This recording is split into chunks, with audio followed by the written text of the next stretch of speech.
Hi, I'm Chris with the Craft Beer Connoisseurs, and before the episode begins, I just wanted to provide you with a little information on who we are and how you can stay updated on all of our content. This podcast was created to showcase craft breweries and indulge in interesting conversation. We want to help promote a variety of breweries, and along the way have conversations ranging from sports to beer, and beer to, well, just about anything. Please feel free to follow us on Instagram at Craft Beer Cons, send a friend request on Untapped, or subscribe on YouTube at Craft Beer Connoisseurs. Also, drop a comment, like, and subscribe on Apple Podcasts, Google Podcasts, Spotify, or wherever you listen to your podcasts. Now, stay tuned for today's episode. Welcome to Craft Beer Connoisseurs. I'm Chris. I'm Tyler. And I'm Brett. And along with us today is producer Stan. And in today's episode, we'll be reviewing Market Brewing in Newmarket, Ontario. Yeah, we're going to be trying two different beers. The first one's called Rome. It's a Hazy IPA. And the second is a seasonal Imperial Stout called Acey Said 10%. I wonder if it's 10%. Wow, we're going to find out, aren't we? We're going to figure that out for sure. And to finish up the episode, we're going to talk about the most quotable movies and our favorite movie quotes. That'll be fun.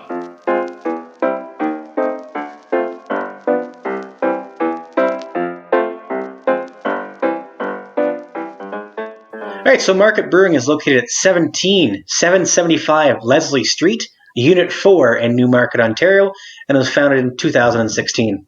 Could you pump in any more sevens into that? Right? There's a lot of sevens in there. Good Lord. A couple sevens. So, well, it's not a huge space. They do see themselves as more than just a brewery. They see themselves as basically an event space, which is kind of similar to Cowbell, the last episode. They see themselves as a bigger event space, but they're huge, whereas Market's kind of like an average size brewery. Right. And I'm sure we're probably going to learn a little bit more about that event space coming up, right? I hope so. Good. So, yeah, they're a brewery, and they embrace the support local kind of mantra, if you will. They call for businesses to kind of pivot during the COVID-19. So they do have what they call bare hands sanitizer. And I think that's looped into their logo. Yes. Which you'll see with the bear. So bear plus bare hand sanitizer. So might be putting some of their beers as well. Yeah. So that's good. So I've never been to Market. Fife, you've never been to Market? I've had a couple beers, but never been there. But Chris was lucky enough to actually go to the brewery and pick up the beers. If you want to explain your experience about how that happened. Yeah, I was definitely lucky enough. So I was able to head over to the brewery because Market is my quote unquote hometown brewery. I'm from nearby Aurora. Sorry to hear that. Sorry. Appreciate that. I'm sure all the people listening in Aurora will be glad to hear that. Yeah, absolutely. Yeah, but there's no breweries in Aurora, so I'm claiming Market as my brewery. You know what? I'll allow it. Thank you. I'll second that. Yeah.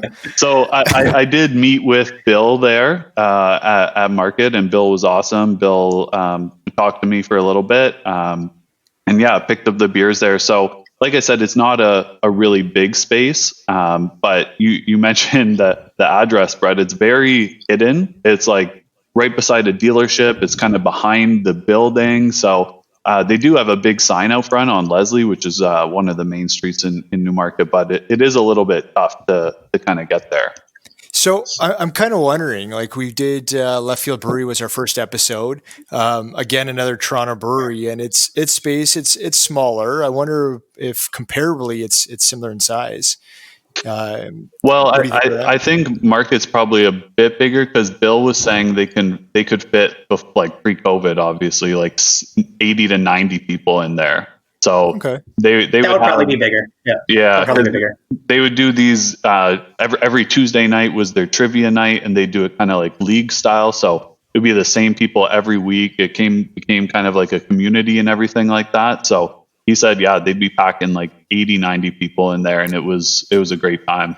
So they do trivia nights. So then I believe looking at some of their scheduling on Wednesdays, they have something. Now, Fife, do you have anybody that would be interested in their Wednesday event, but perhaps? Maybe the person I'm married to. Well, and what do they do on also Wednesday? known as?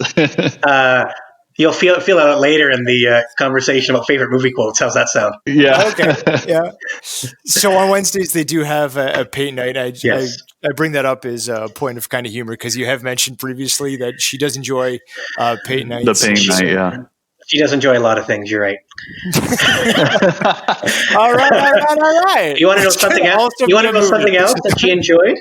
Our wedding, because Market also does weddings, corporate events, and private bookings as well. See how I tied that in? Look at Very good. We enjoyed our wedding. They do weddings. It's perfect. So it'd be kind of a small kind of like, do they have any kind of special carts that they take to wedding events, or is it just they would host a wedding with a 90 to 100 people capacity? Did we get some kind of clarification on that? Yeah, like from what I understood is it's basically you might do like a reception there where you just kind of, have a nice little party. Obviously that's not happening right now, but yeah, I think it would be I think that would be awesome to kind of have a nice little party at the brewery if you're getting married. Right. Yeah. So we've talked about some of the events that they do. They've got a bottle shop that's selling beers from other breweries as well, right? Because they're supporting local. Is that the kind of conversation? I know we talked offline about it, but do you want to kind of go into that a little bit? Yeah, they have basically a bunch of local breweries. They're selling their beers, right? Because everyone's kind of trying to help out, and they actually were selling some left field stuff. So you mentioned left field, so they had some left field, but I believe they had some ice cold beer there. You could have done better. You could, if you're going to bring it up. Yeah. You got to do a better one. You know what? Maybe next time. Maybe next time. All right. That's good. And then they've kind of branched out, right? Again, with the supporting local. So they not only just do beer, they do dog treats as well.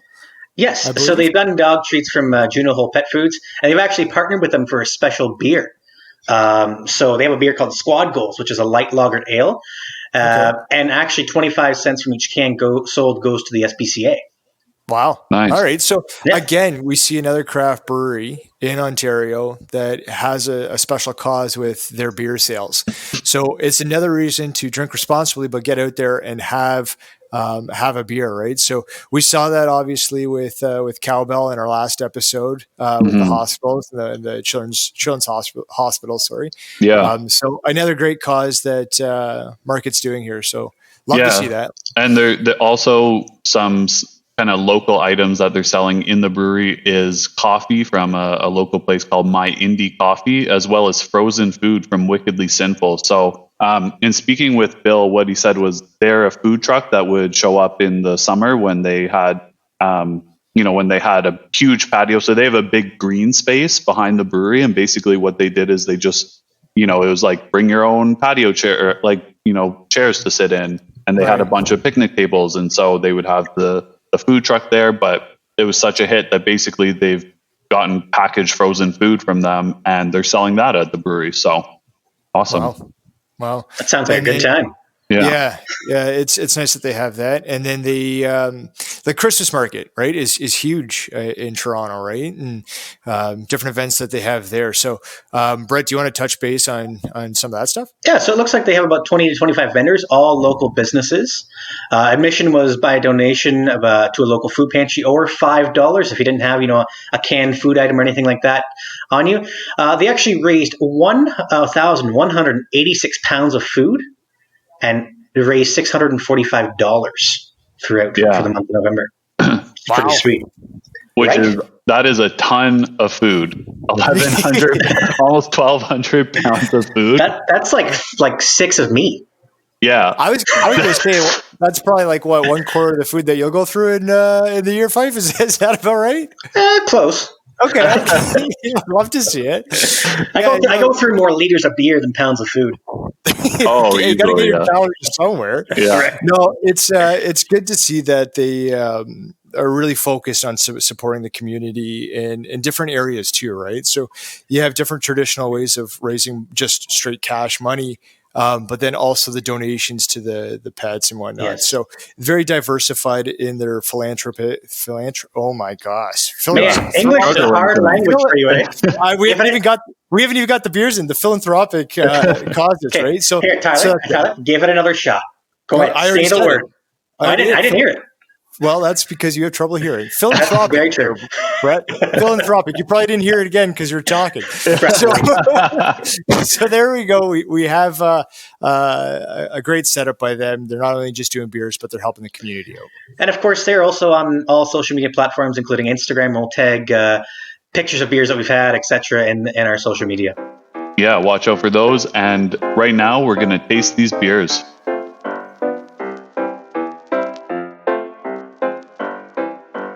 All right. So first off, we want to thank Bill at Market for supplying the beers on today's episode.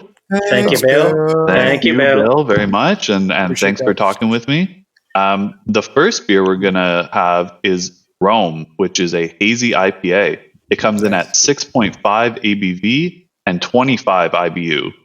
Okay. And actually, it is a collaboration. Did you know that? It is. They collaborated with Cascade Brewing in Portland, Oregon. So the Market guys actually went all the way to Portland. I'm assuming this is pre-COVID. And the Cascade guys actually came to Newmarket, and they brewed it together. Nice. It's pretty sweet. And actually, it is available in the LCBO. Do you want to hit us up with what's in the beer there, Tyler? Yeah, so it is brewed with Citra, Centennial, and Amarillo hops. So you normally see that with the hazy IPAs, right? With the Citra in there. So absolutely. We can kind of see what we're going to expect when it comes to the flavor profile. But they do have written down here, it's a citrus and tropical fruit notes of passion fruit, mango, orange, and grapefruit. So all those fruits I enjoy. I'm really looking forward to this one. I'm a little bit thirsty, getting a little parched after I struggled with previous words in the other segment. So I'm ready to wet my whistle. I might just be diving into this soon. I definitely appreciate those fruits in my hazy IPAs. So on Untappd, of course, you can follow us at Craft Beer Connoisseurs. And the overall rating on Untappd for Rome is 3.69 bottle caps out of 5. With a total of about 384 check-ins. Oh, baby. Okay. Everybody, get your can in your hand, get your glass in your other hand. I am prepared for this. All right, let's open her up. Go ahead. Brett, you want to make a comment? No comment. No. The one comment that I actually will make, I'm just going to finish pouring here. Just give me 2 seconds. Nice head on it, for sure. Let me just collect my thoughts here. While I go ahead. But I will. Just so you know, at the time of recording, so when this gets released, there's actually a promo code where you can actually, yes, I know, right? Giving away stuff. A promo code where either checking it out online or going into Market Brewing itself. You can actually get 20% off cases of Rome using the promo code Rome into 2021. So ROAMINTO 2021. Thank you for that exact spelling. And we just wanted to let everyone know that we are drinking these out of an IPA glass, and we actually have a Market branded IPA glass. So you'll see that on our Instagram and our Untappd. So make sure that you drink out of your proper glassware. And just so you know, I was just gonna say, I don't want to brag here, but I am drinking said beer out of said glass. You're very lucky. Aren't you excited? Just so you know, the smell of the beer, firstly. I mean, it smells so good. Oh, can't wait to get into this, eh? It smells so citrusy, grapefruity, just so nice. But balanced. Because sometimes you get that heavy grapefruit smell that then overpowers everything else. But I just feel like it's very balanced on the nose, where you're getting very that grapefruit, but then like that orangey kind of smell come through, if you will. I only like subtle grapefruit in my hazy IPAs. I don't want grapefruit to be the dominant flavor in it. I like more of an orange or a passion fruit per se. So I'm really hoping this one doesn't overpower on the grapefruit, because then sometimes it can get a little bitter, right? Yeah. The aromas on the nose kind of speak throughout that whole chord of different kind of citrus fruits. So I'm excited for it. The appearance of it. Well, it's definitely really hazy. Obviously it's a hazy IPA, but it, definitely hits on that note. But it's got such a beautiful color to it. Like it is hazy, but it's got that kind of, if you will, sunburst kind of feel to it, because you go from like a lighter color and again, with the glassware, I don't know if you had an opportunity to kind of go into it specifically with this kind of glass, but you see that with the varying light to dark color profile. Totally. Agreed. I'm itching to get into this one, to be honest. I'm afraid how fast I'm going to drink this. Yeah, I think this one's going to go down really smooth. So let's get into this one. Perfect. First sip. Here we go. Oh, those noises sounded weird, but I'm just saying that's like a beer. It is a good balance. Yeah, and I am getting that grapefruit coming through for sure, but not overpowering, kind of like Brett was saying. Yeah, you can definitely. Sorry, go ahead. No, please. I was going to say you can definitely taste it being dry hopped. Yeah, 100%. Just like the pine. There's a little bit of pine in here as well, I'm thinking. Yeah, it's interesting because they brewed it with a West Coast brewery, right? So, and the Hazy IPA is an East Coast beer. So I think we'll probably see, as we drink it more too, kind of a little bit of a West Coast influence in the beer as well. Yeah. I highly agree with that. That totally makes sense now. The West Coast, East Coast has the looks of an East Coast, taste even maybe a little bit more like a West Coast. Yeah. The one thing again, I love this beer. It is a great beer. It's just the throwing in of the different, right? Like I get the grapefruit, I'm getting out the orange a little bit. I'm even getting passion fruit too. So like that is coming through. Mango is maybe a little bit. No, I'm not getting much mango out of this. I don't want to say like underwhelming, but maybe it's just kind of overpowered. The other fruits overpower, right? Yeah, it's a background fruit, I think. Yeah. And I find mango sometimes is hit and miss in many beers. Mango more so comes out in sours, I find. Yep. Oh yeah, for sure. Yeah, because in the sours, it's probably like a mango puree almost, whereas this is just the mango flavor coming from the hops themselves. So I think that's probably why it's a little kind of more in the background. Okay. But very drinkable. Oh yeah, like crushable almost. Yeah, very crushable. You're getting close to it, right? It goes down good. Producer Stan, the weatherman, also the producer man, he's chiming in and saying that it is smooth, lovely fruit flavors. Oh, and, I'm in agreement with that. It is very smooth. The mouthfeel on it is good, right? Like there's no kind of particles in there. There's no pulpiness to it, and it's very smooth throughout the whole sip. And it depends what kind of sip you want to take. You want to take a sip? You want to take a gulp? I've tried both.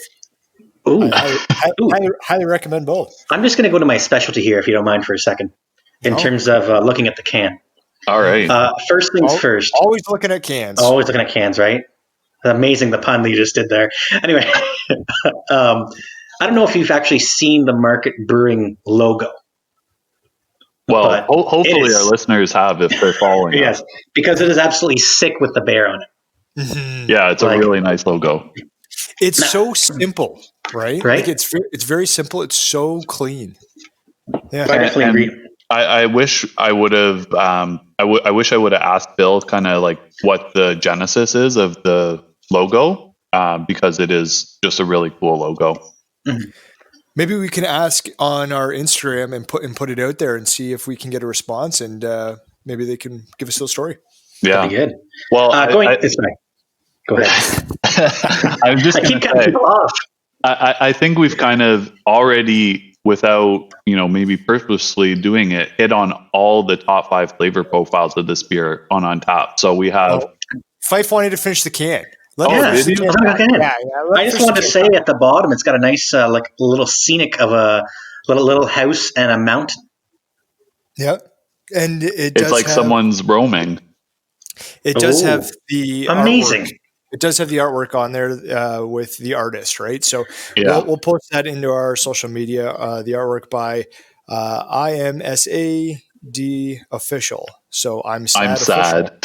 So as if you had to spell that out and then figured out it was I'm sad. well, as I was going through it, that's what it is. So Okay. we'll have to see what kind of connection they have, and check out their artwork as well. But go ahead with the 5 flavor profiles. Yes. My apologies, Brett. There. So It's okay. the top 5 are hazy, citrusy, grapefruity, dry hop, and malty. So what is malty doing in there? I think other than malty, it's dead on. This is what we get from Untapped, though, right? Like, I know. We've seen this time and time again, where like the top 4 are there, and then the 5th one is just the toss it. It's just random. Yeah. It's somebody had an itchy finger that day and accidentally clicked it, and the next person was like, I don't know what I'm doing, and just clicked it, right? But yeah. My thinking is with the 437 check-ins that they've had on this, that means that there's enough people out there that think it's malty. Right. To be top 5, yeah. Oh my goodness. Anyway, should we get to Untapped? Yeah, we could get there. It is interesting though, because the Untapped and the flavor profiles that we don't see mango listed in there, right? Like I would have rather, instead of somebody clicking the malty alphabetically, we slid down a little bit more and clicked mango, which would make more sense. However, it wasn't really prominent anyways, but more prominent than the malty part. But yeah, let's get to the Untapped users. Chris, I think you got the first one for show, right? Yeah, so for show I do. Brian G. Handle is ho ho fo show. What a handle! On January 3rd, Brian said, "And the Packers clinched the top seed in the NFC. This was great. Tasted fresh and crisp. So I just wanted to make sure I got that Packers job in there for our producer Stan, who's a huge Bears fan." So although the Bears made the playoffs, they didn't, make it. They didn't get past the first round or clinch the top seed in the NFC. So I'm waiting for Stan to get up and just walk off the set. Yeah. Stan's gonna quit. I was thinking now you'd hear Stan's voice today. Nah, I don't think he did it. No. What did he rate? What did he rate the beer? Yeah, Brian gave it a 4 out of 5. Okay. Next up, I'm with that. So next up is JS, and his username is Stone Killbean. Commented on January 2nd. He said, "I tend to roam hazy after 9 beers and a handful of mushrooms." I'm assuming those are the drug mushrooms, not regular mushrooms. Wow. "I feel like there are worse places to wake up covered in body paint than an abandoned van in the middle of the woods. I could have sworn this was magical. This was a magical treehouse last night." That's quite the description. Okay. Don't kill me. I don't really have anything for that. Yeah, I don't know where to go from there. I know he gave it a 4 or 5. 4 to 5. Huh? That's about it. I would have several of these and wake up in my bedroom. But that's just too high. So we're going to start our ratings off for the group here. So this Hazy IPA from Market called Rome, I'm going to give it a 4.25. It is delicious. Copycat. Or I guess I'm the copycat. I'm also going to give it a 4.25. Okay. Nice. Well, I'm not going to break the trend. I'm going to give it a 4.25. Producer Stan also coming in with a 4.25. So, Tyler, I think this should be easy math for you. Okay, so if we take 4.25, divide it, or times it by 4, and then divide it by 4. Yeah, so our overall score for Untapped is 4.25 from the fellas. Nice. Yep, math checks out. Our second beer from Market's going to come up next.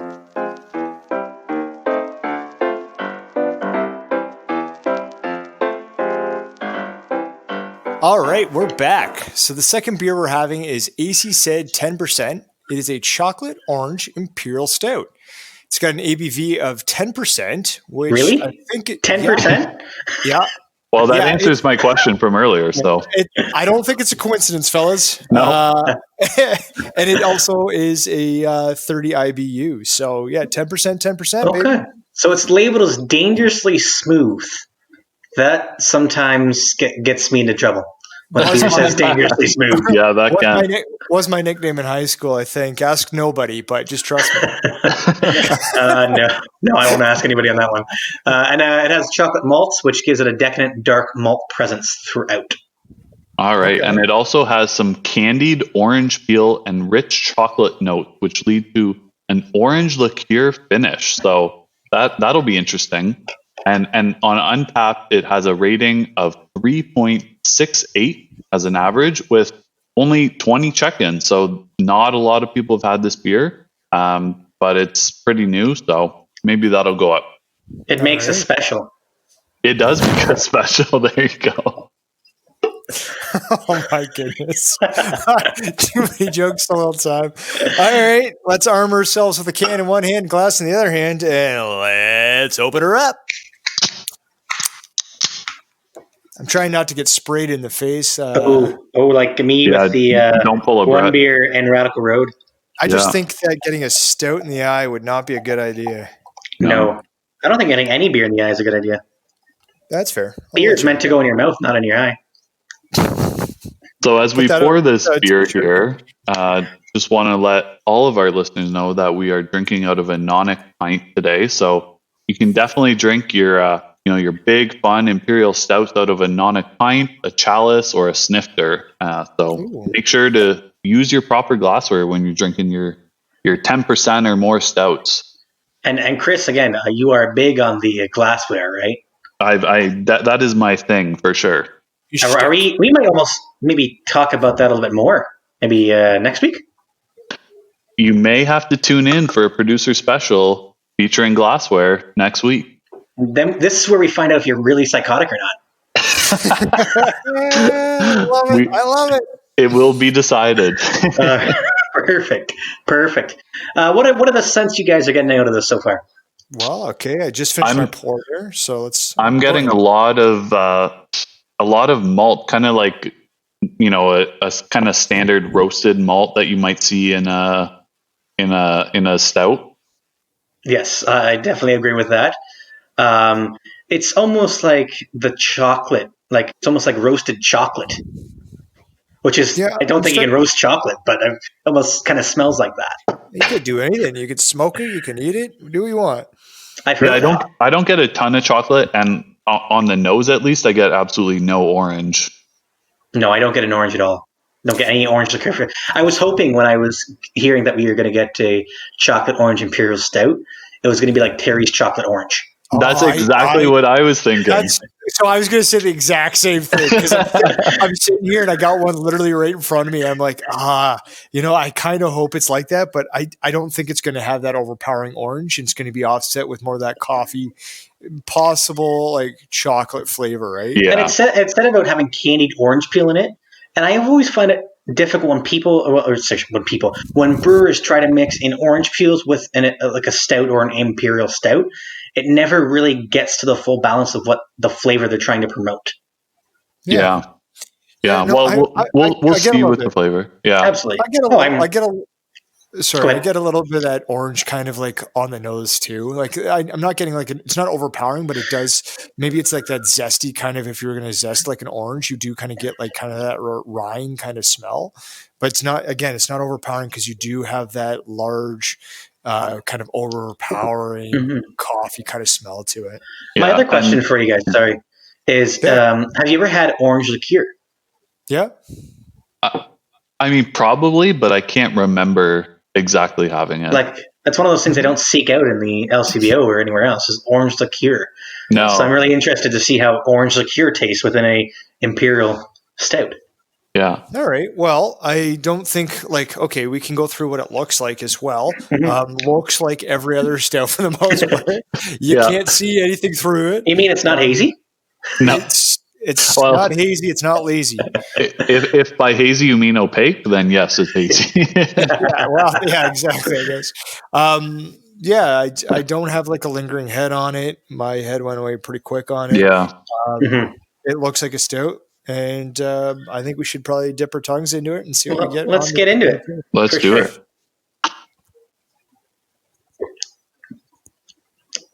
Okay. Very, very dark. Like the roast hits you right away. Yeah, it does. It does have kind of like a kind of a roasted flavor, but I get the chocolate on kind of like the aftertaste. Again, we mentioned in the nose how there's not really orange. I don't get orange on the in the taste at all. Yeah, I feel the same way. I thought the orange liqueur would shine through. And right now, for me, it's the chocolate and the dark roasted malts are kind of just dominating the overall beer. You know what? It's interesting because I think I had this beer sitting out for probably the last 45 minutes, right? So I had it in the fridge. I took it out. I wanted it to warm up a bit. As you should with stouts. As you should, trying to do it proper. And it is a 10%, but it has kind of calmed itself down. I think if I would have had this colder, I think I would have got more of that 10% punch right in the face. But I don't mind it. And I feel like it reminds me a lot of like a brandy bean. I don't know if you ever tried those where it's like the brandy filled chocolates. Oh, okay. Had those? I know what you're talking about. Yeah.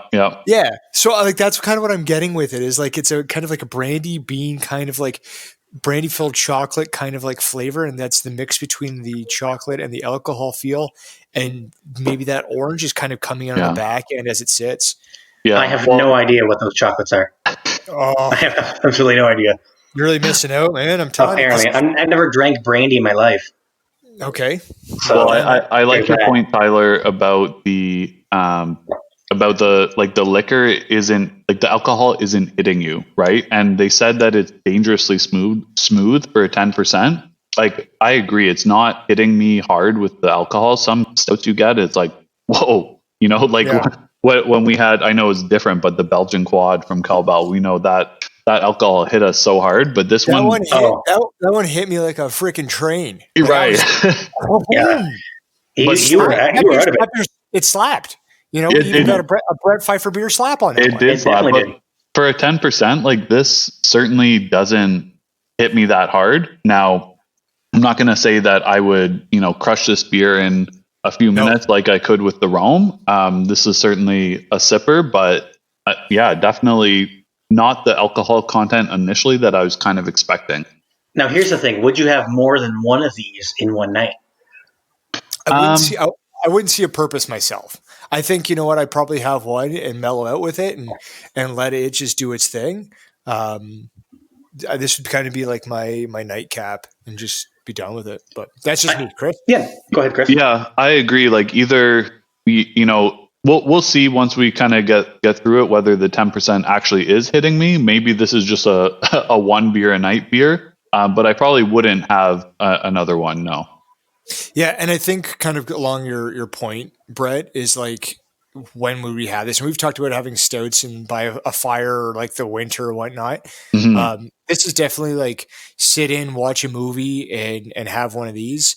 But I do challenge anybody that is going to get this to maybe go out and get some brandy beans, get some brandy chocolates. When you take a bite into it, I don't know what it is, but like it's the similar kind of flavor profile, and because you can get the zest from the brandy just as much as I think what they're trying to do with the orange on this one.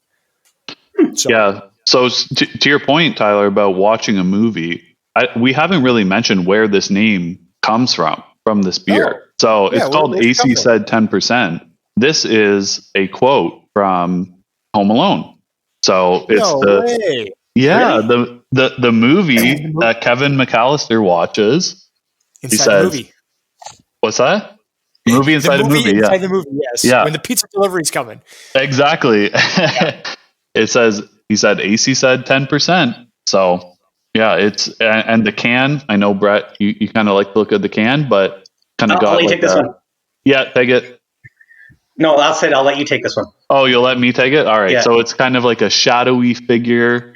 Kind of looks like a gangster, maybe with a gun. So it's when he's standing there at the detective's office right before he comes in. It's the same image. So the five flavor profiles with this one: roasty, coca, coffee, orange, and smoky. Again, with the number 5, I don't get smoky. No. But I do get the other ones myself. I do get a little bit of the orange, and I think that's because the whole brandy kind of bean kind of comparison as it does come through. The orange is very, very subtle on the aftertaste. You don't get it off the hop. You get the dark roasted malt off the hop. The orange kind of is maybe a tail end at the end. But let's go to Untapped and see what their their users are thinking. Tyler, So, I'm pretty sure you have the first one. Yeah. So before we get there, we did have a producer stand kind of thing. So I want to kind of loop that in before I get to the Untapped. He thought it was malty, roasty, no orange or chocolate, and then just not the type of beer for producer Stan, the producer man. So He must not be drinking out of his proper glassware. he might not. Probably not. It's tough to say. So I'm going to tie that kind of into here with the Untapped. So we have Lucas D, or Lucas Duncan is the handle, on December 24th. So that was Christmas Eve. Said, I'm going to give you the count of 10 to get your ugly, yellow, no good keister off my property before I pump your guts full of lead. Obviously paying homage to the... I was going to say that's a Home Alone quote, isn't it? Yeah. It's almost from like it's movie, Acey. Good job, Brett. So Lucas D gave it a 3.75 out of 5, which I think we might get to later on, but I give Home Alone a 5 out of 5. But Chris, you're next up with the Untapped there, bud. All right. So Fred P. Handle is Baron Von Ale. So on December 15th commented that it tastes a bit like a Lindt dark chocolate with orange. I'd say to date, one of the best from Market Brews. He said in his comment 4.3. So obviously he's not paying for the supporter, but wants the supporter ratings. Also said, just taking the cheap way out. I love it. Fred. Oh yeah. He also said it's time to watch Home Alone again to see what Acey said. So can confirm after Christmas he does say 10% because I did know that this beer was out. So I did check that when I watched it. So Fred gave it a 4.25 out of 5. Interesting. I've actually, now that I just saw the Lindt dark chocolate with orange, that makes more sense to me. I at least know what that is, and I've had that before. That beer makes a little tasty, makes a little more sense to me. In terms of my rating, I'm going to give it a 3.25. I would have rated it higher, but the orange liqueur just does not come through for me as much as I would like. Yeah, I agree with that point. I'm going to give it a 3.5 just because, when it's advertised as having that orange and it doesn't really come through, then it's a little disappointing. So if it had the orange, it would be a bit higher, but I'm 3.5. Yeah. All right. Well, I feel like I'm on the higher end of this one, and that is not normal for me to be on the higher end for a stout in general. However, I feel like in the ballpark of stouts, this one does a good job of what it is. The 10%, I think they did a good job balancing that alcohol. So I'm going to be a 3.75. And producer Stan, our boy, is coming in with a full point lower at 2.75. So Brett, do the math, bud. All right. Well, in terms of the help from Stan the math man, hear what you want for that one. That gives us a team overall score of 3.31, which we probably would round down to 3.25. Yeah. Everybody in agreement with that? For sure. Check that box. So that's going to be it for our conversation of Market Brewing. Yeah, so stay around to hear some of our most quotable movies and our favorite quotes.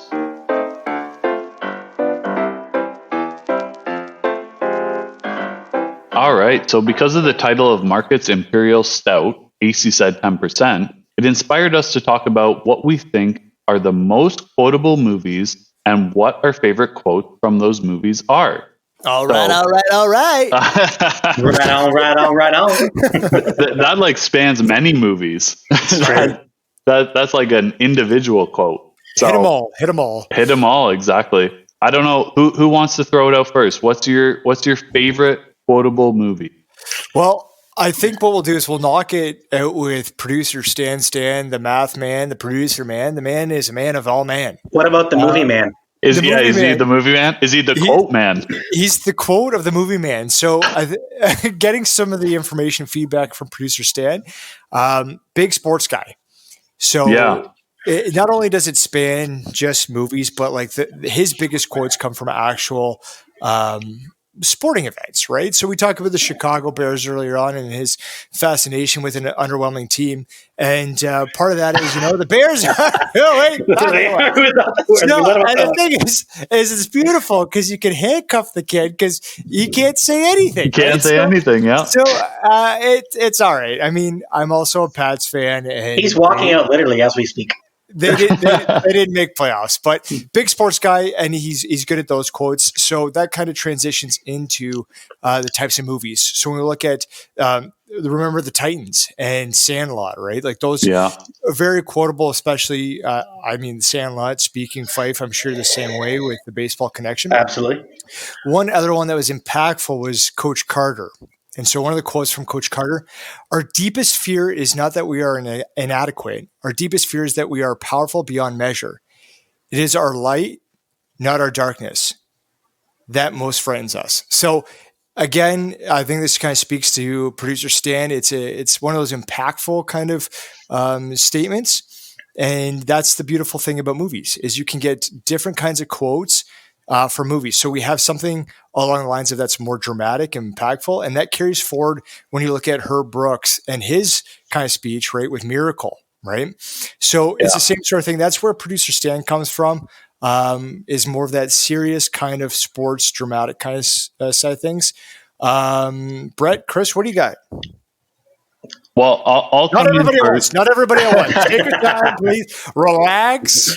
I'll come in first with one of my favorite movies, Wedding Crashers. Literally the whole Chaz scene. So Will Ferrell plays Chaz in Wedding Crashers. Yes. Yeah. Literally that whole scene I could quote all day. There's great quotes like, "Ma, the meatloaf! The meatloaf! We want it now!" I don't even know what she does back there. Yeah, what does she even do back there? Yeah, my sister and I quote that all the time too.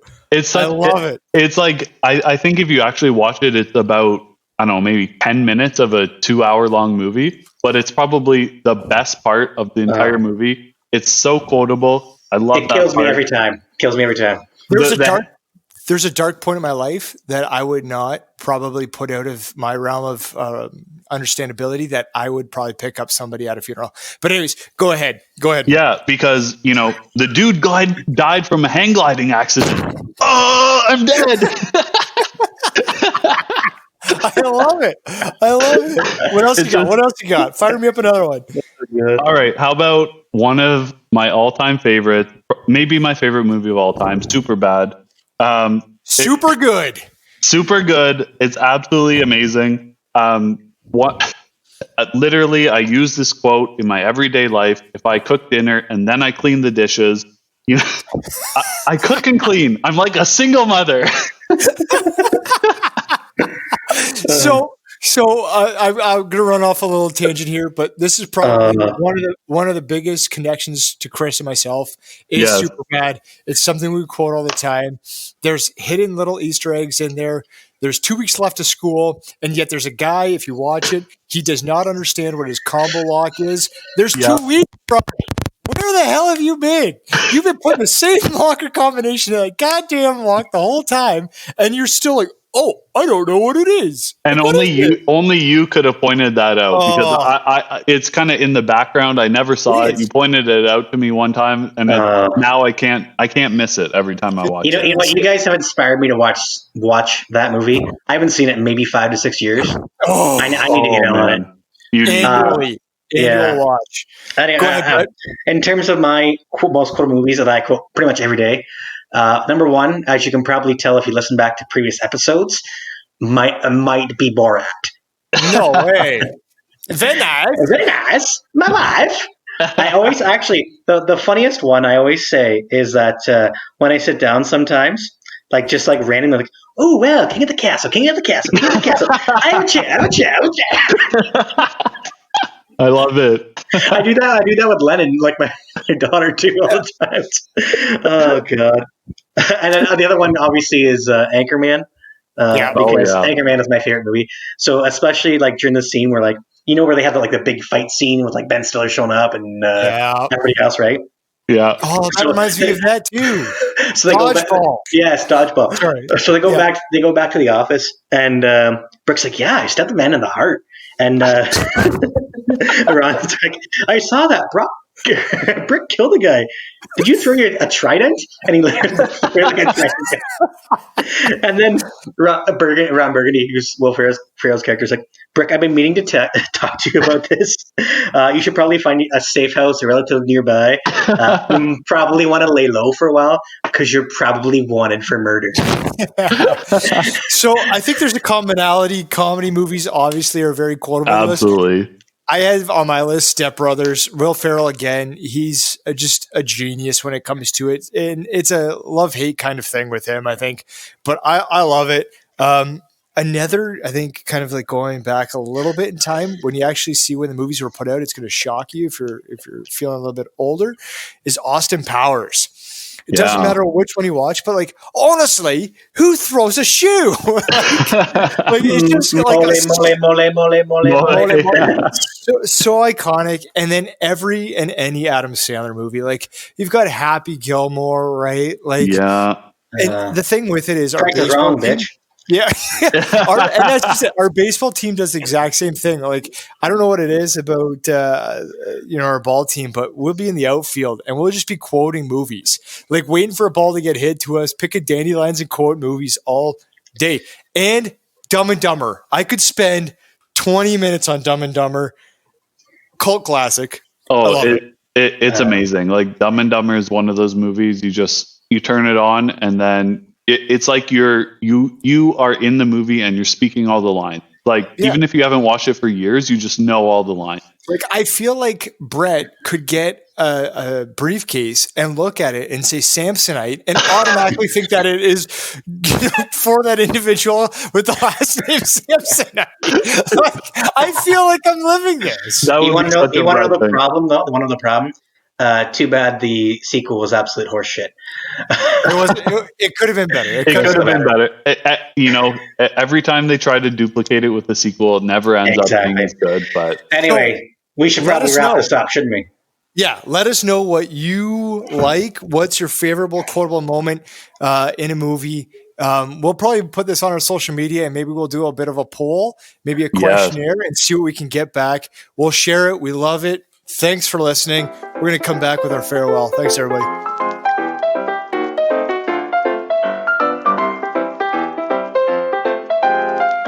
That's all for today's episode.